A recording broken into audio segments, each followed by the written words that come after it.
কোনো একাডেমিক শিক্ষা ছাড়াই তিনি যেভাবে বিশ্বখ্যাত ডাক্তার, মাটির গন্ধে বেড়ে ওঠা এক গ্রামের ছেলে, যার হাতে কখনো কলম ধরা হয়নি, বই পড়ে শেখাও হয়নি, অথচ সেই হাতেই একদিন গড়ে উঠল চিকিৎসা বিজ্ঞানের নতুন ইতিহাস। কোথায় রয়েছে এই ডাক্তার? বিস্তারিত থাকছে টেক্সট রিপোর্টে।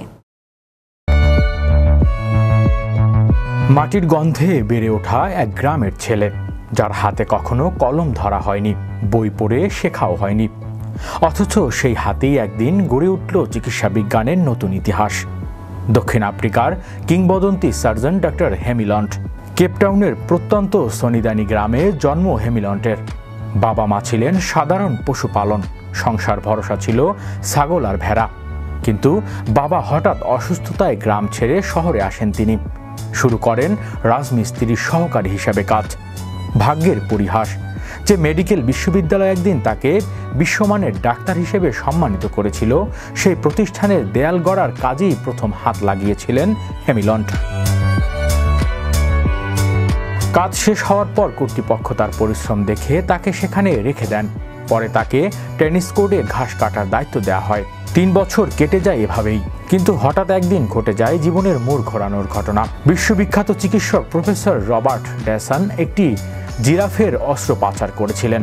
অপারেশনের মাঝেই প্রাণীটি নড়ে চড়ে ওঠে।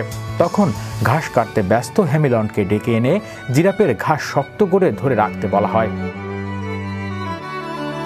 টানা 8 ঘন্টা অপারেশনে তিনি 1 ইঞ্চি নড়েনি। দৃঢ়তা, একনিষ্ঠতা মুগ্ধ হয়ে পরদিনই তাকে ঘাস কাটার শ্রমিক থেকে সরাসরি অপারেশন থিয়েটারে সহকারী হিসেবে নিয়োগ দেন প্রফেসর। সেখান থেকেই শুরু হয় চিকিৎসা জীবনের অপ্রত্যাশিত যাত্রা। কোনো ডিগ্রি না থাকলেও অপারেশন থিয়েটারে দাঁড়িয়ে দাঁড়িয়ে তিনি রপ্ত করে নেন মানবদেহের খুঁটিনাটি। একদিন এক চিকিৎসক তাকে রোগীর পায়ে সেলাই করতে বলেন। নিখুঁত সেলাই দেখে বিস্মিত হন সবাই। ধীরে ধীরে জটিল সার্জারিতেও তাকে দায়িত্ব দেওয়া শুরু হয়। 1970 সালে কেপটাউন বিশ্ববিদ্যালয়ে লিভার নিয়ে এক গবেষণায় তার অবদান বিস্ময়কে চমকে দেয়। তিনি লিভারের এমন একটি ধমনী চিহ্নিত করেন যার কারণে লিভার প্রতিস্থাপন সহজ হয়ে ওঠে।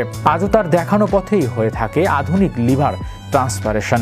অসাধারণ দক্ষতা থাকা সত্ত্বেও হেমিলন্ট কখনো ডিগ্রি পাননি। নিরক্ষর এই মানুষটি টানা 50 বছর কাজ করেছেন, একদিনের জন্য ছুটি না নিয়ে।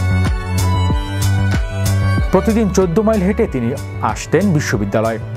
মৃত্যুর পর কেপটাউন বিশ্ববিদ্যালয় ক্যাম্পাসেই তাকে সমাধিস্থিত করা হয়। সে সম্মান আর কোনো চিকিৎসক পায়নি। ডক্টর হেমিলন্টের জীবন যেন প্রমাণ করে, বড় হওয়ার জন্য সবসময় ডিগ্রি নয়, প্রয়োজন নিষ্ঠা, ধৈর্য আর অধ্যবসায়।